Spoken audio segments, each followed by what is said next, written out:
जय हिंद दोस्तों, आप सभी का स्वागत है। आज के वीडियो में हम लोग बात करेंगे एसएससी सीजीएल एग्जाम के बारे में। देखिए, एसएससी का अभी तक कुछ भी नहीं पता चल पा रहा है कि एसएससी चाहता क्या है। सबसे पहले तो एग्जाम में गड़बड़ी के बाद फिर कट ऑफ में गड़बड़ी। अब ये बताइए, जब आप लोग कट ऑफ ही नहीं बना सकते हैं तो आप इससे ज़्यादा क्या कर सकते हैं। जैसे तैसे कुछ और बच्चों को जोड़ा गया, उसके बाद अब ये टाइपिंग में गड़बड़ी।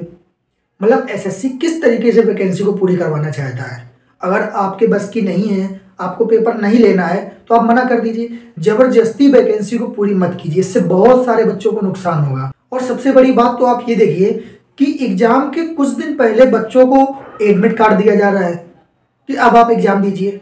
आपको पता भी है आप क्या कर रहे हैं, आपकी एक गलती से कितने बच्चों का नुकसान पहुंचा है।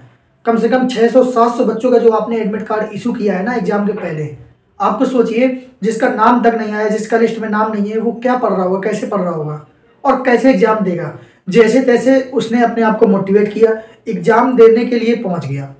वहां जाके पता चल रहा है आपके कीबोर्ड अच्छे नहीं है, माउस अच्छे नहीं है, आपकी जो फैकल्टी है वो भी अच्छी नहीं है। उसके बाद जो आपने पैसेज के पैटर्न में अचानक से बदलाव किया है वो भी एक अलग प्रकार का है। तो बच्चा क्या क्या बर्दाश्त करे आपका। आप खुद नहीं चाहते हो कि किसी भी गरीब बच्चे की नौकरी लगे, और इसमें कहीं ना कहीं आपका जरूर कुछ ना कुछ फायदा निकल रहा होगा। और बहुत सारे स्टूडेंट इस समय गड़बड़ी कर रहे हैं। अब ये स्टूडेंट पहले कहाँ थे जब अभिनय सर ने कहा था कि गड़बड़ी हो रही है और कुछ और बच्चों को लेना चाहिए, कुछ और बच्चों का सिलेक्शन होना चाहिए था, तब ये बच्चे कहाँ थे। तब तो ये लोग सोच रहे थे कि अरे मेरा तो हो गया, मुझे क्या करना है, मुझे कोई मतलब नहीं है। लेकिन अब जब उनके साथ भी यही हुआ है ना, तब उनको इस चीज़ का दर्द पता चल रहा है। उन बच्चों से पूछिए जाके जो पॉइंट 1 पॉइंट 2 में रुके थे, भाई कैसा लग रहा होगा। और आज जब आपके साथ हो गया तो आप उछल के सामने आ रहे हो कि हाँ मैं आपके साथ हूँ, आप चलिए। उस समय आप कहाँ थे, आपको सोचना चाहिए था। मैं अभी भी कह रहा हूँ, अगर आपको लग रहा है कि मेरा हो गया है, मुझे क्या फ़र्क पड़ता है, तो आज नहीं तो कल आपके साथ भी ऐसा होगा। तब आपको इस चीज़ का पता चलेगा कि हाँ गड़बड़ी हो रही है। इससे अच्छा है कि इन चीज़ों को पहले ही सुधार कर लिया जाए। बहुत सारे बच्चों का कहना है कि टाइपिंग के बीच में ही वेरिफिकेशन के लिए आ रहे थे। बहुत ऐसे इशू, किसी का माउस अच्छा नहीं, किसी का कीबोर्ड अच्छा नहीं। भाई इस तरीके से टाइपिंग टेस्ट नहीं होता है, आप नहीं समझते हो। बहुत सारे ऐसे बच्चे होंगे जिनका ये लास्ट अटेम्प्ट होगा। भाई उनको कैसा लग रहा होगा और उनके पास कितना प्रेशर होगा, और उस प्रेशर के बीच आप डिस्टर्ब कर रहे हो। भाई कैसे किसी का अच्छा पेपर चला जाएगा। बच्चे ने अपने एग्जाम में तो 100% मेहनत कर ली, उसने मैथ, रीजनिंग, जीके अच्छे से पूरा कवर किया, अच्छे से पेपर दिया। लेकिन जब बारी आई टाइपिंग की, जो लास्ट स्टेप होता है जहाँ उसकी डिसाइड होती है कि हाँ अब यहाँ से नौकरी लगेगी, भाई वहाँ पे आप गड़बड़ी कर रहे हो। सबसे पहले तो आपको जांचना था कि हाँ हमारी कितनी तैयारी है, क्या हम टाइपिंग करा पाएंगे कि नहीं, क्या सही से जो सेंटर बनाए उनमें जो कीबोर्ड है, माउस है, क्या सही है, क्या सही से वर्क कर रहा है। ये तो आपको, आपकी जिम्मेदारी थी, आपको देखना था। जबरदस्ती में पूरी करा रहे हो अब तो इस तरीके से ऐसे काम नहीं चलेगा। बहुत सारे ऐसे टीचर जो एसएससी वाले बच्चों के सपोर्ट में नहीं आ रहे हैं, ना ही वो पहले आए थे ना वो अब भी आ रहे हैं। भाई तो वो टीचर क्या बैच बेचने के लिए आते हैं। और ये तो बच्चों को सोचना चाहिए कि हमारे साथ कौन खड़ा है और हमारे विपरीत कौन खड़ा है। अगर आज वो आपका साथ नहीं दे रहे हैं तो आप भी उनका साथ छोड़िए।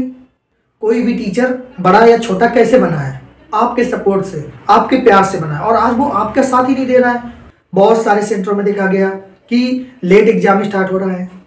तो बताइए उस समय मीडिया क्या कर रहा था, मीडिया कहाँ गया। वैसे तो छोटी सी छोटी चीज़ पे मीडिया पहुंच जाता है, लेकिन आज जब बच्चों की बात आई वहाँ मीडिया गायब। आज तक मीडिया में कोई भी न्यूज़ नहीं चल रही है, जबकि इतना बड़ा स्कैम हुआ, इतनी बड़ी गलती हुई है बच्चों के साथ, लेकिन मीडिया अभी भी साथ है। मीडिया ये चीज़ नहीं दिखाएगा। और ये टाइपिंग इशू एक सेंटर पर नहीं था, मुझे लगता है कि हर एक सेंटर पर कुछ ना कुछ अनियमितता रही है, चाहे वो छोटी सी ही क्यों ना हो। तो भाई क्यों ऐसी गलती, आप क्यों नहीं पहले से जांच कर लेते हो, क्यों नहीं पहले से चेक कर लेते हो कि हाँ इस सेंटर पर सही इक्विपमेंट नहीं है, यहाँ पे सेंटर ना बनाया जाए। ये तो आपकी जिम्मेदारी थी ना, बच्चों की जिम्मेदारी ये थोड़ी थी।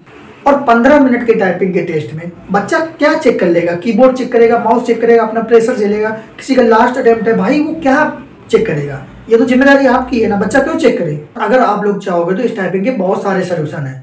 आप शुरुआत के 5 मिनट देख लीजिए, किस बच्चे ने कैसी टाइपिंग की है, उसके अकॉर्डिंग, उसके परसेंटेज के अकॉर्डिंग आप रिजल्ट बना दीजिए।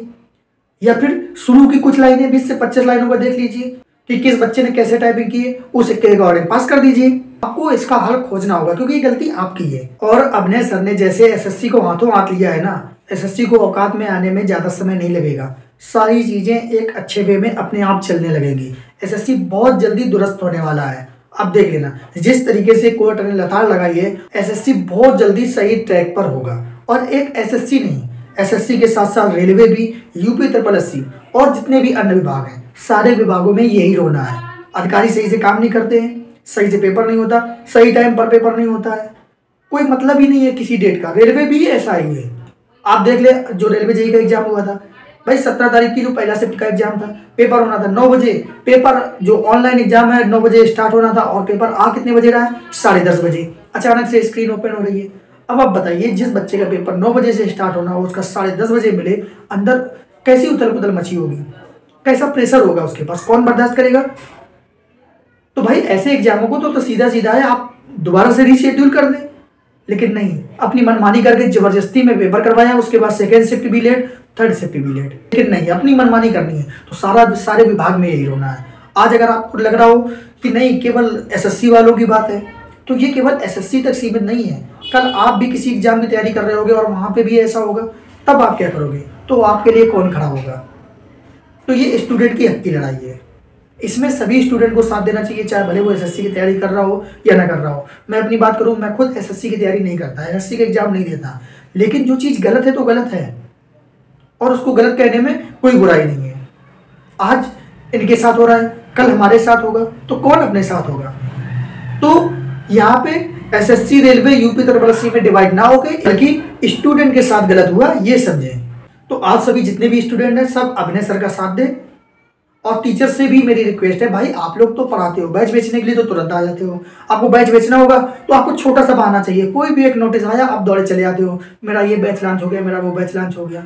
आज आपसे एक वीडियो नहीं बनाया जा रहा है, और उन बच्चों के लिए जिनकी वजह से आप बने हो, आपका नाम हुआ है, और उन बच्चों के लिए आप एक वीडियो नहीं बना पा रहे हो, उन बच्चों का सपोर्ट नहीं कर पा रहे हो। हो सकता है कि मेरे पास बहुत कम सब्सक्राइबर, लेकिन जो चीज़ गलत है मैं उस चीज़ को गलत जरूर कहूँगा, और पूरा सपोर्ट है कि अगर एसएससी ने गलती की है तो एसएससी को सुधारना चाहिए। ऐसे ही एक एक करके सारे विभाग सही होंगे, चाहे वो रेलवे हो, चाहे यूपी SSC हो। रेलवे भी अपना सही से कैलेंडर नहीं फॉलो कर पा रहा है, यूपी SSC तो बहुत पहले तक के पेपर अभी भी नहीं करवा पा रहा है, वीपीओ हो गया, जूनियर असिस्टेंट हो गया। तो भाई हर एक विभाग में रोना है। तो जब एक को सीख मिलेगी ना, दूसरा अपने आप ही एक्टिव हो जाएगा और चीजें अच्छी हो जाएंगी। सब जितने भी स्टूडेंट हैं सबको साथ देना चाहिए। और बाहर बैठकर जो लोग ज्ञान दे रहे हैं ना कि जिसने प्रैक्टिस की उसका टाइपिंग निकल जाता, भाई अगर वो अंदर बैठा होता और वहाँ उसको ये चीजें फेस करनी होती तो पता चलता कि हाँ उसका पेपर आराम से निकल जाता। एसएससी वैसे तो छोटी छोटी नोटिस जारी कर देता है, जब वो पैटर्न में बदलाव कर रहा था उस समय नोटिस नहीं जारी कर पा रहा था, क्या उसके पास समय नहीं था कि एक नोटिस जारी कर दे? नहीं होगा, क्योंकि ये अधिकारी है ही आलसी। तो एसएससी ने गलती की है, एसएससी को अपनी गलती सुधारनी चाहिए। और आप लोगों को स्क्रीन पे हेल्प डेस्क और ईमेल दिख रही होंगी, आप लोग जो भी आप लोगों को एग्जाम के समय, टाइपिंग के समय दिक्कत हुई है, आप लोग जरूर अपनी अपनी बातों को इसमें मेल करें, इनको भेजें, एसएससी तक सूचना पहुंचाएं, जिससे उनको भी तो पता चले कि क्या गड़बड़ी हुई, क्या दिक्कत हुई। तो आप लोग जरूर, जितने भी स्टूडेंट हैं वो लोग जरूर मैसेज करें और अपने सर का ज़्यादा से ज़्यादा लोग स्टूडेंट साथ दें। तो आप सभी से मिलते हैं अगले वीडियो में। जय हिंद।